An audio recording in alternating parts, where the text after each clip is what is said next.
একটুও শব্দ না করে কতদিন বাঁচতে পারবেন? আজকের গল্প যেখানে নিরাপত্তা মানেই বেঁচে থাকা।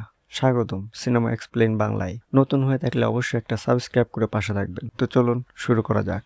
মুভিটি শুরু হয় একটা নির্জন বাজারে, যেখানে আমরা দেখি একটা পরিবার চুপচাপ প্রয়োজনীয় জিনিসপত্র সংগ্রহ করেছে। তারা এতটাই ভীত ছিল যে তারা একে অপরের সাথে কথাও বলতে পারছিল না। তারা কেবল ইশারার মাধ্যমে একে অপরকে ব্যাখ্যা করছিল এখানে এমন কিছু ছিল যা তাদেরকে একেবারে চুপ করতে বাধ্য করেছিল। এই পরিবারের প্রধানের নাম লি, আর তার স্ত্রীর নাম অ্যাবেলিন।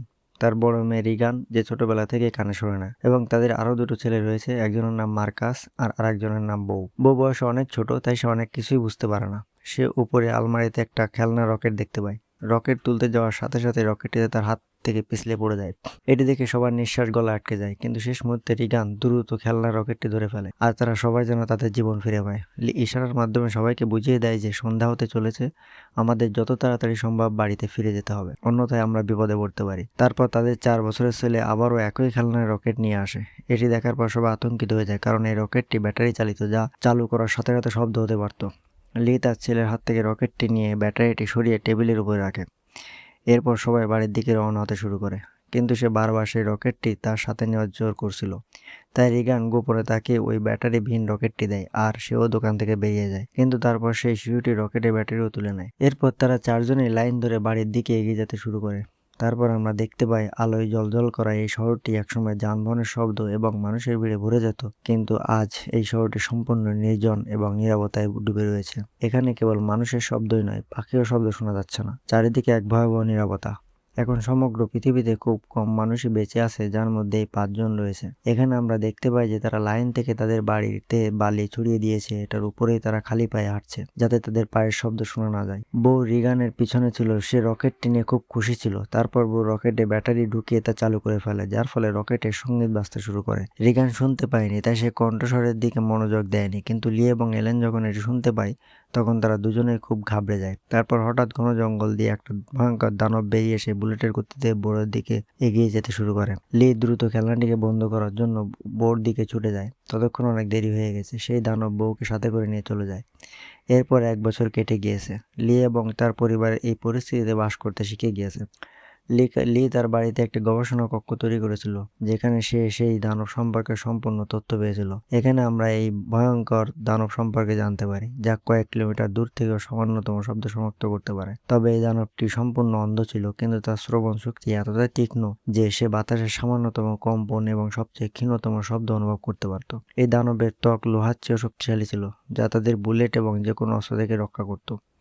আসলে 1 বছর আগে এই দানবটি মহাকাশ থেকে একটা মেট্রোওয়েভের মাধ্যমে পৃথিবীতে এসেছিল। এই দানবগুলো এত দ্রুততম ছিল যে অল্প সময়ের মধ্যে তারা সারা পৃথিবীতে ছড়িয়ে পড়ে এবং এই পৃথিবী থেকে মানুষের প্রায় সমস্ত চিহ্ন মুছে ফেলে। এই দানবদের হাত থেকে বাঁচার একটাই উপায় ছিল, তা হলো চুপ থাকা। কারণ লি এবং তার পরিবার এই গোপন রহস্য জানতো। সেই কারণে সে নিজের জন্য সম্পূর্ণ নিরাপত্তা নিশ্চিত করেছিল। লি তার বাড়ির চারপাশে সিসিটিভি ক্যামেরা স্থাপন করেছিল, যাতে সে দানবের আগমনের তথ্য পেতে পারে। এছাড়া লি সিঁড়ি এবং পথের ধাপে বিশেষ চিহ্ন রেখেছিল, যাতে দানবরা তাদের পায়ের শব্দ শুনতে না পায়। লি তার বাড়ির একটা ভূগর্ভস্থ ব্যাংকারও তৈরি করেছিল, যেখানে সে ওই দানবদের উপর গবেষণা করত। সে আরও জানতে পেরেছিল যে ওই এলাকায় মোট 3টি দানব উপস্থিত আছে। এখন লি সেই দানবদের দুর্বলতা খুঁজে বের করার চেষ্টা করছিল। একই সাথে লি রেডিওর মাধ্যমে সারা বিশ্বে সাহায্যের সংকেত পাঠাচ্ছিল, কিন্তু এখন পর্যন্ত সে কারোর সাথে যোগাযোগ করতে পারেনি। এখানে আমরা জানতে পারি যে এলি গর্ভবতী, সে শীঘ্রই একটি শিশুর জন্ম দিতে চলেছে। এখন যেহেতু এই শিশুটি জন্মের পর কাঁদতে শুরু করবে, তাই তারা তাদের নবজাতক সন্তানের জন্য একটি শব্দরোধী বক্স তৈরি করেছে, যাতে যখনই শিশুটি কাঁদবে তখন তারা তার মুখে একটি অক্সিজেন মাস্ক লাগিয়ে সেই বক্সে লুকিয়ে রাখতে পারে। এই কঠিন পরিস্থিতিতে দানবের হাত থেকে পালানোর জন্য প্রস্তুত থাকা খুবই গুরুত্বপূর্ণ ছিল, কিন্তু লির বড় মেয়ে রিগান কানে শোনে না। এই অভাব তার জন্য একটা বড় সমস্যা হয়ে ওঠে। লি তার মেয়ে রিগানের জন্য একটা ক্লিয়ার হেয়ারিং অ্যাম্প্লিফায়ার তৈরি করে রিগানকে দেয়, কিন্তু রিগান এই অ্যাম্প্লিফায়ার নিয়ে খুশি ছিল না, কারণ সে মনে করছিল যে সব সময় এই অ্যাম্প্লিফায়ারটি কাজ করবে না। কারণ লি ইতিমধ্যে তার মেয়ে রিগানের জন্য অনেক অ্যাম্প্লিফায়ার তৈরি করে ফেলেছে। সেই কারণে রিগান প্রথমে অ্যাম্প্লিফায়ারটি ফেলে দেয়, কিন্তু যখন সে অ্যাম্প্লিফায়ারটি পরীক্ষা করে তখন অ্যাম্প্লিফায়ারটি কাজ করতে শুরু করে। বাইরের জগতে শব্দ শোনার সাথে সাথে সে আনন্দে কাঁদতে শুরু করে এবং রিগান তারও ছোট ভাইকে মনে করে। রিগান এখনও তার ভাইয়ের মৃত্যুর জন্য নিজেকে দোষারোপ করে। এর থেকে বোঝা যায় যে যদি সে সেদিন তার ভাইকে খেলার রকেটটি না দিত, তাহলে তার ভাই আজকে বেঁচে থাকতো। রিগান তার বাবার কাজে সাহায্য করতে চেয়েছিল, তাই রিগান তার বাবার ভূগর্ভস্থ ব্যাংকারের নিচে দিকে যেতে শুরু করে, কিন্তু তারপর তার বাবা তাকে ভেতরে ঢুকতে দেয় না, কারণ 1 বছর আগে রিগান তার ছোট ভাইকে একটা খেলনা রকেট দেওয়ার ভুলের কারণে সে আর রিগানকে বিশ্বাস করে না। সে ভয় পায় যে নিজের ভূগর্ভস্থ ব্যাংকারে মাইক্রোফোন, রেডিও এবং আরও অনেক কিছু রয়েছে। যদি ভুল করে রিগানের হাতে এমন কিছু সংস্পর্শে আসে যা শব্দ তৈরি করবে, তখনই তাদের জীবন বিপদে পড়তে পারে। পরের দিন লি তার ছেলে মার্কাসের সাথে নদীতে মাছ ধরতে যায়। রিগানও তাদের সাথে যেতে চেয়েছিল। রিগান তার বাবাকে অনুরোধ করে যেন তাকেও সাথে সাথে নিয়ে যায়, কিন্তু লি তাকে সাথে নিতে অস্বীকৃতি জানায়। সে রিগানকে বলে, তোমার মা বাড়িতে একা, তাই তুমি বাড়িতে তোমার মায়ের যত্ন নিও। এরপর লি মার্কাসের সাথে নদীর দিকে চলে যায়। রিগান এই নিয়ে খুব মন খারাপ করে। সে মনে করে যে তার বাবা তাকে ভালোবাসে না, তাই সে তার ব্যাগ গুছিয়ে ঘর থেকে বেরিয়ে সোজা এই জায়গায় চলে এলো যেখানে তার ভাইকে দানব হত্যা করেছিল। সে তার ভাইয়ের কবরের কাছে শুয়ে কাঁদতে শুরু করে। কিছুক্ষণ পর রিগান সেখানে ঘুমিয়ে পড়ে। অন্যদিকে এলেন বাড়িতে একা ছিল। কিছুক্ষণ পর সে বেসমেন্ট থেকে ধোয়া কাপড় বের করে একটা রাস্তায় বসছিল। তারপর সিঁড়ির দিকে পেরেক সেই বস্তা আটকে গিয়ে সোজা হয়ে গেল। সেই ধারালো পেরেকটি ঠিক তার পায়ের নিচে ছিল, কিন্তু এলেন তা দেখতে পায় না। এদিকে লি এবং স্যার মার্কাস মাছ ধরতে ব্যস্ত ছিল। কিছুক্ষণ পর লি তার ছেলে মার্কাসকে একটা জলপ্রপাতের কাছে নিয়ে আসে। তার ছেলেকে বলে, তুমি এখানে কথা বলতে পারো, কারণ জলপ্রপাতের কারণে তোমার কণ্ঠস্বর লুকিয়ে যাবে। তোমার কণ্ঠস্বর সেই দানব পর্যন্ত পৌঁছাবে না। এখন তুমি খোলাখুলি কথা বলতে পারো। তারা দুজনে জলপ্রপাতের কাছে এসে কথা বলতে শুরু করে। মার্কাস জিজ্ঞাসা করে সে কি বোর মৃত্যুর জন্য রিগানকে দায়ী করে কিনা, যার উত্তরে লি বলে, বউয়ের সাথে যা করেছে তা কারোর দোষ নয়। তারপর মার্কাস লিকে বলে, রিগান এখনো বউয়ের মৃত্যুর জন্য নিজেকে দোষারোপ করে, তাই তোমার উচিত রিগানকে এটা বোঝানো যে সেদিন তার কোনো দোষ ছিল না। এদিকে এলিন তার মৃত ছেলের স্মৃতিচারণ করতে গিয়ে তার ছবি ধরে কাটছিল। তারপর হঠাৎ তার প্রসব বেদনা শুরু হয়। তার মানে তার প্রসবের সময় হয়ে গেছে। সে দ্রুত ছবির ফ্রেম হাতে নিয়ে বেসমেন্টের দিকে হাঁটতে শুরু করে, কিন্তু তারপর সিঁড়ি দিয়ে নামার তাড়াহুড়ো তার পাশে ধারালো ব্রেকের উপর আটকে যায়। এলেন ব্যথায় চিৎকার করে উঠল, কিন্তু কোনো শব্দ করলো না। কিন্তু তার ছেলের ছবির ফ্রেমটি হাত থেকে নিচে পড়ে গিয়ে প্রচন্ড শব্দ হয়।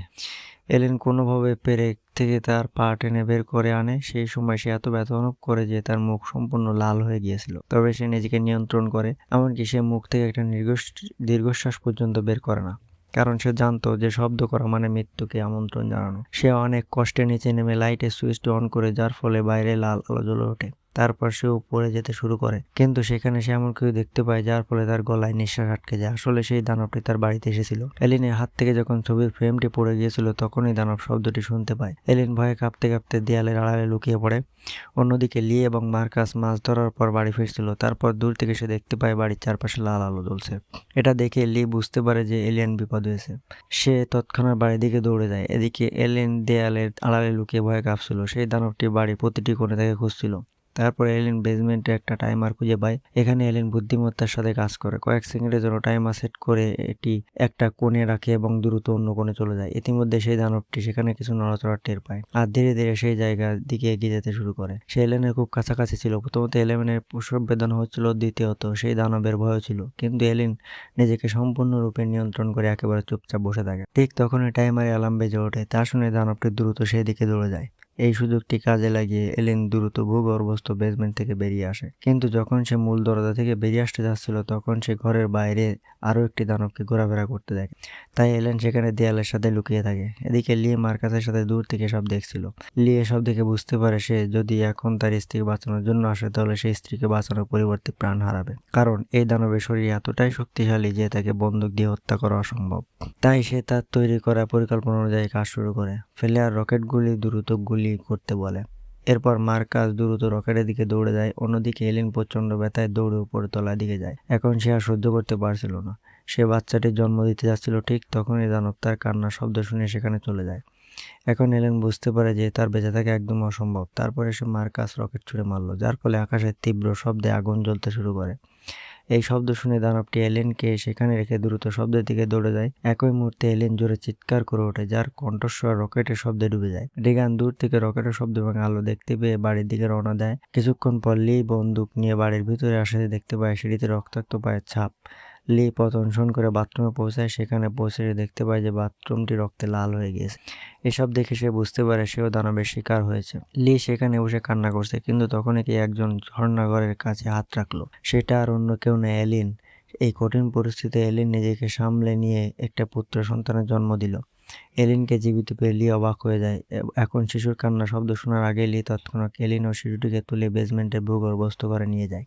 যেখানে সে শিশুর জন্য একটি সর্বদরদি বক্স তৈরি করেছিল। কিন্তু বেসমেন্টে প্রবেশের আগে শিশুটি কাঁদতে শুরু করে। কান্নার শব্দ শুনে দৈত্যটি দ্রুত তাদের দিকে এগিয়ে আসতে থাকে। লি দ্রুত ভূগর্ভস্থ ঘরে প্রবেশ করে আর একটা মোটা গদি দরজা ঢেকে দেয়।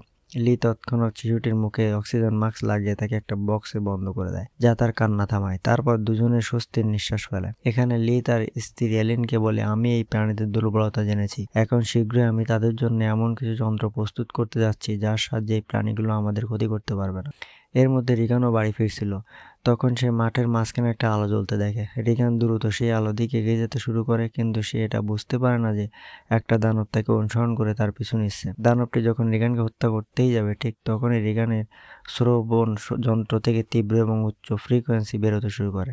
এই তীক্ষ্ণ শব্দের কারণে সেই দানবটির ব্যথায় কাঁপতে শুরু করে, যেন এই শব্দটি সেই দানবের কানের ভেতরে সূচের মতো কথা দিচ্ছিল। এই দানবটি বেশিক্ষণ এই শব্দ সহ্য করতে পারে না, তাই দ্রুত সেখান থেকে পালিয়ে যায়। এই শব্দটি রিগানের কানেও জ্বালা করছে, কিন্তু সেই দানবটি সেখান থেকে পালিয়ে যাওয়ার সাথে সাথে রিগানের কানের ব্যথা বন্ধ হয়ে যায়। কিন্তু রিগান বুঝতে পারে না কেন তার শ্রবণ যন্ত্রটি এমন করলো। সে এতে খুব একটা মনোযোগ না দিয়ে আলোর কাছে পৌঁছায়। তারপর সে বুঝতে পারে যে আলোটি একটি টর্চ থেকে এসেছে।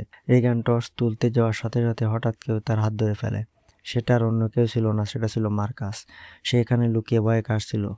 মার্কাস রিগানকে বলে, আমি তোমাকে ঝোপের আড়ালে লুকিয়ে থাকতে দেখেছি। সেই দানবটিও তোমার পিছনে পিছনে আসছিল, কিন্তু আমি কিছুই বুঝতে পারছিলাম না কেন সেই দৈত্যটি তোমার কাছে আসার সাথে সাথে হঠাৎ পালিয়ে গেল। এই কথা শুনে রিগান খুব ভয় পেয়ে যায়, কারণ সে জানতো না যে দৈত্যটি তার পিছনেই আসছিল। অন্যদিকে এলিন তার সন্তানদের নিয়ে চিন্তিত হয়ে পড়ে। সে তার স্বামীকে বলে, আমি খুব ভয় পাচ্ছি। সেই দৈত্যটি হয়তো আমাদের সন্তানকে খেয়ে ফেলবে। তুমি দ্রুত আমার সন্তানদের খুঁজে বের করো। সেই কারণেই লি তার স্ত্রী ও সন্তানকে ঘুম পাড়িয়ে ভূগর্ভস্থ ঘর থেকে বেরিয়ে যায়। প্রথমে সে এখানে সেখানে দানবটিকে খুঁজতে শুরু করে, কিন্তু এখন সেই দানবটি সেখান থেকে চলে গিয়েছিল। দানবটি যাওয়ার আগে পুরো ঘর ধ্বংস করে দিয়ে গিয়েছিল, যার কারণে সেখানে থাকা একটা জলের পাইপও ভেঙে যায়, যার ফলে জল সরাসরি ভূগর্ভস্থ ঘরে চলে যাচ্ছিল। কিন্তু লিয়েতে কোনো মনোযোগ না দিয়ে শিশুদের খুঁজতে মাঠের দিকে রওনা দেয়। এদিকে মার্কাস এবং রিগান শস্য সংরক্ষণের ট্যাঙ্কারের উপর লুকিয়ে আছে।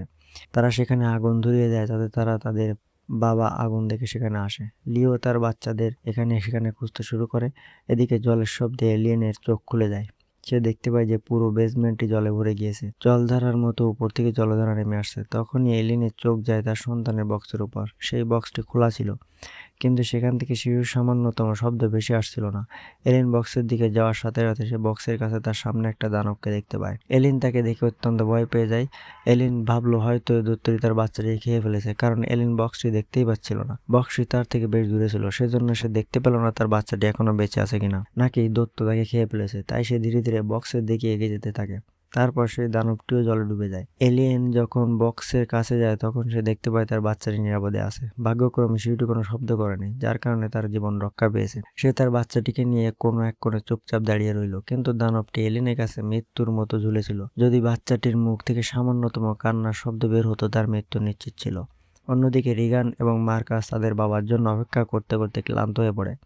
রিগানের মনে হচ্ছিল যে তার বাবা তাদের উদ্ধার করতে আসবে না, তাই সে একা বাড়িতে যেতে চেয়েছিল। কিন্তু মার্কাসের তার বাবার উপর বিশ্বাস ছিল। তার বোনকে চলে যেতে দেখে মার্কাস তাকে থামানোর চেষ্টা করে, কিন্তু যখনই সে তার বোনকে থামতে গিয়ে যায়, তখন তার পা পিছলে ট্যাঙ্কের ভিতরে পড়ে যায়। পড়ে যাওয়ার পর মার্কাসের মুখ থেকে একটা বিকট শব্দ বেরিয়ে আসে। এই শব্দ শুনে দানবটি এলিনকে ঘরে খুঁজছিল। সেই দানবটি তৎক্ষণাৎ সেই আওয়াজের দিকে দৌড়তে আসতে শুরু করে।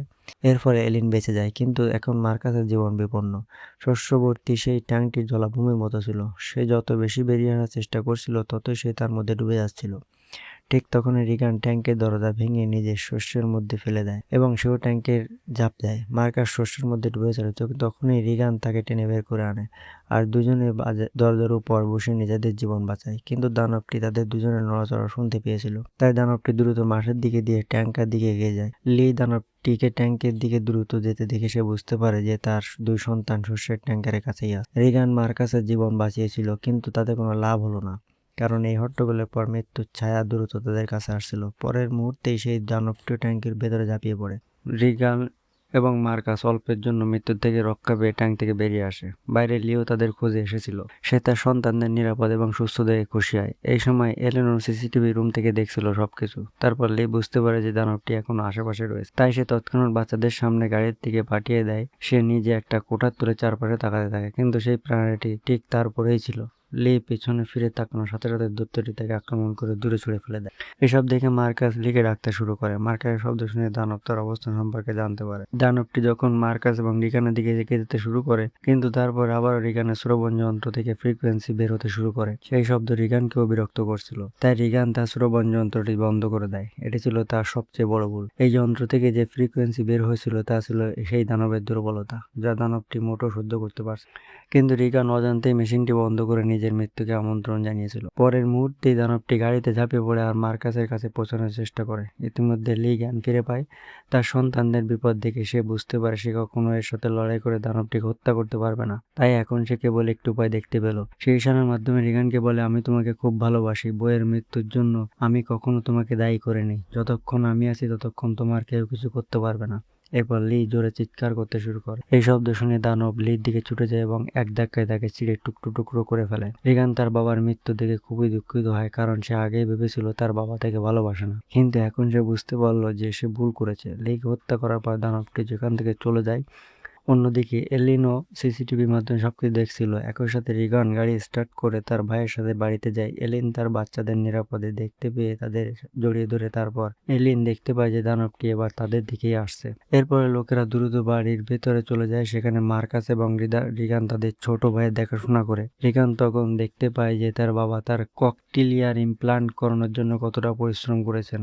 এখন সে তার বাবাকে অনেক মিস করতে শুরু করে। কিছুক্ষণ পর সেই দানবটি তাদের বাড়িতে প্রবেশ করে। এলিন তার দিকে বন্দুক তাক করে তার সামনে দাঁড়িয়েছিল। এলিনের কাছে একটা বন্দুক ছিল, কিন্তু সে জানতো যে তার গুলি সেই দানবের মোটা চামড়ার কোনো ক্ষতি করবে না। তাই এখন সে তার চোখের সামনে তার মৃত্যু দেখতে পাচ্ছিল। কিন্তু তখনই এই দানবটি সেই লোকদের হত্যা করতে এগিয়ে গেল। রিগান হঠাৎ তার কানে ব্যথা শুরু করে। অন্যদিকে সে দেখতে পেল যে দৈত্যটি হঠাৎ ব্যথা চটপট শুরু করেছে। অর্থাৎ রিগানের কানের ব্যথা শুরু হওয়ার সাথে সাথে অন্য পাশে সেই দৈত্যটি তার চেয়ে অনেক গুণ বেশি ব্যথা করে। অর্থাৎ রিগানের কানের ব্যথা শুরু হওয়ার সাথে সাথে অন্য পাশে সেই দৈত্যটিও তার চেয়ে অনেক গুণ বেশি ব্যথা অনুভব করতে শুরু করে। রিগান বুঝতে পারে যে তার বাবার তৈরি হিয়ারিং এইডটির সাথে এই দৈত্যের কিছু সম্পর্ক রয়েছে। তারপর রিগানের দৃষ্টি তার বাবার গবেষণার দিকে আকৃষ্ট হয়, যেখানে দেখা যায় যে তার হিয়ারিং এইড থেকে আসা হাই পিচ ফ্রিকোয়েন্সি সেই দৈত্যের দুর্বলতা। রিগান এবার বুঝতে পারে যে সে যখনই ওই দৈত্যটি তার কাছে আসে তখনই তার কানে ব্যথা শুরু হয়ে যায়। আর দৈত্যটি কেন পালিয়ে যায়? রিগান দ্রুত তার কানের ককলিয়ার ইমপ্ল্যান্টের শক্তি বাড়িয়ে দেয়। উচ্চ ফ্রিকোয়েন্সি শব্দ থেকে বেরিয়ে আসা দৈত্যটি হঠাৎ ব্যথায় ছটফট করতে শুরু করে। মনে হচ্ছিল যেন উচ্চ ফ্রিকোয়েন্সি শব্দটি সেই দৈত্যের সারা শরীরে সূচের মতো বেঁধে যাচ্ছিল। এখানেও রিগানের মাও বুঝতে পারে যে এই সমস্ত জাদু ককেলের ইমপ্লান্টের কারণে, কিন্তু শক্তি বৃদ্ধির কারণে রিগানের কানেও ব্যথা শুরু হয়। তাই রিগান বুদ্ধি করে শ্রবণ যন্ত্রটি যেখানে রাখা একটা মাইক্রোফোনের সাথে সংযুক্ত করে, যার ফলে উচ্চ ফ্রিকোয়েন্সি শব্দ তরঙ্গ আরো বেশি হয়ে যায়। এখন এই দানবটি প্রচন্ড ব্যথায় ভুগছিল এবং তার মাথার খুলির বমটি নিজে থেকে খুলতে শুরু করছিল। বমটি খোলার সাথে সাথে তার মুখটি দৃশ্যমান হওয়ার সাথে সাথে এলিন সরাসরি তার মুখের উপর একটি শর্ট গুলি চালায়, যার ফলে তার খুলি বেলুনের মতো ফেটে যায়। আর অবশেষে সেই দানবটি মারা যায়। তবে বিবাদ তখনও শেষ হয়নি। গুলির শব্দ শুনে এলাকায় উপস্থিত অন্য দানবও তাদের দিকে আসতে শুরু করে। কিন্তু তখন এলিয়েন এবং রেগান সেই দানবদের দুর্বলতা বুঝতে পেরেছিল। তাই রেগান মাইকটি পূর্ণ ভলিউমে চালু করে আর এলিয়েন সেই দানবদের হত্যা করার জন্য প্রস্তুত হয়। এর সাথে শেষ হয় মুভিটি। এই ছিল আজকের গল্প, যেখানে নীরবতা মানেই বেঁচে থাকা। আপনার কাছে প্রশ্ন রইল, আপনি যদি এমন পরিস্থিতিতে পড়েন একটু শব্দ না করে কতদিন বাঁচতে পারবেন? আপনার উত্তর কমেন্টে জানানোতে ভুলবেন না। আর পুরো ভিডিওটি যদি ভালো লেগে থাকে তবে লাইক দিন, শেয়ার করুন আর চ্যানেলটা সাবস্ক্রাইব করে পাশেই থাকুন। ধন্যবাদ সবাইকে।